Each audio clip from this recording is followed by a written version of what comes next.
鄭豐是被超視距斬殺的。什麼叫超視距呢？就是他壓根都看不到监視 CE 已經被斬於馬下。這跟飛行員有毛關係嗎？誰還記得印巴57空戰？話說呀，印度三哥那4架法制鄭豐戰機，硬是憑着過人的表現，攔截了巴方監視 CE 發射的數枚霹靂15導彈，堪稱戰功卓絕。就是這場空戰讓鄭豐一戰封神，也讓很多國家刮目相看。現在還真有國家非要死磕這架空戰功臣。難道真的是因為鄭豐在印巴57空戰的亮眼表現嗎？才讓越南動了心？越南真他媽把這波毒奶當成營養給吸收了。法國鄭豐戰鬥機在印巴空戰裡被中國監視 CE 摁在地上摩擦，剃了個光溜溜的光頭，連還手的餘地都沒有。那結果呢？越南轉頭就宣布，老子不買俄式蘇35，也不買美式 F-16，非要死磕這架攔截導彈的神機。我估計很多家人跟我一樣看到這消息第一反應就是，越南這是喝了假酒，還是腦袋讓門給擠了？這不明擺着給咱們監視 CE 送人頭？咱先不說別的，就說印巴那場空戰，巴基斯坦的監視 CE 那可是把印度的鄭豐打得找不着北。巴國防部長親自出來作證，說監視 CE 用干擾吊艙直接廢了鄭豐的雷達，把他逼得緊急迫降，跟喪家犬一樣。這就好比什麼？好比武俠小說裡一個自稱天下第一的劍客，剛被人一腳挑飛了兵器，臉都被打腫，結果旁邊一個小門派立馬湊上去，大師我就服你，你的劍我買了，以後我就跟你混。你說這離不離譜？《禮記·中庸》說知恥而後勇，意思是知道自己錯了輸了就要奮發圖強，找厲害的學。可越南倒好，反其道而行之，知恥而後買，專挑被打輸的戰機買。這操作要是孔子在世，估計都得捋着鬍子嘆口氣兒。三人行必有我師焉。可你這是专門找不如自己的當老師。而且更怪異的是什麼？這鄭豐被监视 C 剃了光頭以後，不僅沒滞銷，反而賣得比以前更火，價格還水漲船高，簡直就是軍貿市場的黑紅頂流。你們說這世界是不是瘋了？今天咱們就好好扒一扒，這背後到底藏着什麼貓膩兒？越南為什麼放着好好的蘇35、F-16不買，非要去買一架敗軍之將？真的是腦子進水了，還是說這裡邊有什麼咱們看不懂的算計？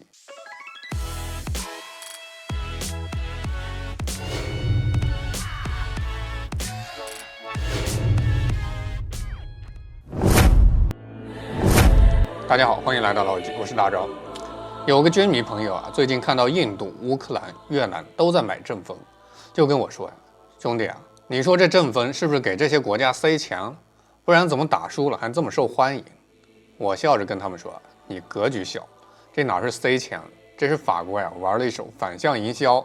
你看我這戰機雖然打不過監視 C， 但架不住有人願意當冤大頭。玩笑歸玩笑但說實話，這鄭豐的逆襲之路確實比很多電視劇的劇情都特娘離譜。咱們先來看第一個冤大頭不是第一個回頭客，印度。大家都知道，印度在印巴空戰裡，鄭豐被监视 C 打得有多慘。巴基斯坦國防部都親自實錘，說監視 C 用干擾吊艙直接干擾了鄭豐的雷達跟通訊系統，把鄭豐逼得緊急降落避戰，連還手的機會都沒有。按道理說吃了這麼大的虧，印度應該棄坑吧，再也不買鄭豐了。結果呢，印度三哥不僅沒棄坑，反而直接宣布要增购114架鄭豐戰鬥機，總價值高達361億美元。這麼算下來，一架鄭豐的單價竟然超過3億美元。3億美元兄弟們，什麼概念？相當於一架鄭豐能買3架咱們的監视 C， 甚至能買好幾十架梟龍戰鬥機。這簡直是把錢當紙燒了。有人就說了，三哥這是不打傻了嗎？明明鄭豐剛打了敗仗，怎麼還買更多，花得更貴呢？其實不然，印度雖然平時愛犯糊涂，但在這件事上心裡可是门清的，甚至還反過來拿捏了法國一把。中國有句老話，天下熙熙皆為利來，天下攘攘皆為利往。印度之所以願意花大價錢買鄭豐，核心就一個，法國同意給印度轉讓鄭豐的生產線，而印度還獅子大開口，要求鄭豐的本土化率必須提高到75%以上。說白了，印度買的不是114架戰機，而是一套先進的戰鬥機生產技術。大家都知道，印度自研的光輝戰鬥機那就是個笑話，造了幾十年，連印度空軍自己都不願意要，堪稱空中拖拉機，根本拿不上台面。印度心裡也門清自己的軍工水平不行，想要提升國防實力要麼買现成的戰機，要麼買生產線自己造。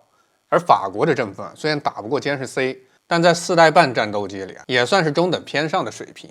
更重要的是法國為了保住印度這個大客戶，竟然同意了印度的苛刻要求。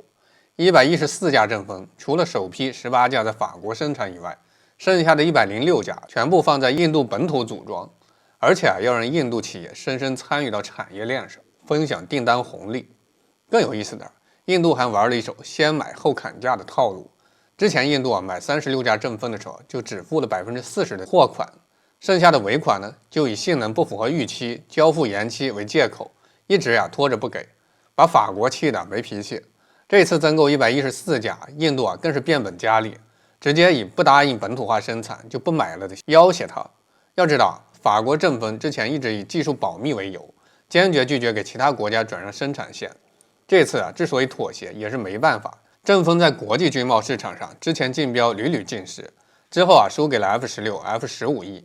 台風戰鬥機能拿到印度這麼大訂單，已經是雪中送炭，根本就不敢得罪印度。聊完印度這個精明的冤大頭咱們再拉回今天的主角越南。印度買陣風好歹還能撈到生產線，算是虧中有掙。